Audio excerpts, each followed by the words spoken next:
Hi everyone, today we're going to learn about list comprehension. So, to understand what it is, we're going to make some code here, and what we're going to try to do is create a fruits list, and this is going to have a few of the fruits, and so we're going to have a list, and what we're going to do is find those fruits that have A in them. All right. So let's do it. So banana, papaya, and cherry. So we create a loop here for fruit in fruits. This is how we normally do. This is how we normally take out those. Let's create another list here. It's an empty list. So if A in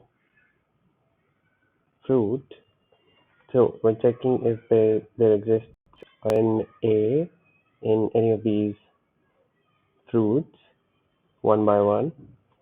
This is what we're going to do. We're going to append that fruit in the new list. So this is how we normally write this code, right? I'm just going to print new list here, and this should work. See, it does. So let's create this piece of code using list comprehension.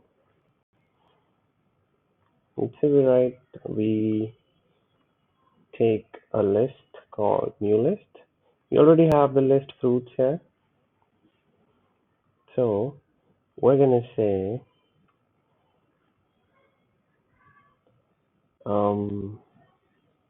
fruit for fruit in fruits if A in fruits, right? Let's try to print new list, and then I'll explain it to you. All right. Let's see what's wrong. Fruit for fruit in fruits if A in fruit, right?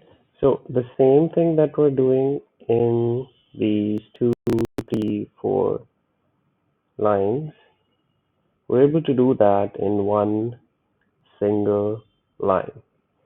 So that's the power of list comprehension, and this makes the code really neat, decreases the redundancy, and what comes with it is that readability suffers a bit.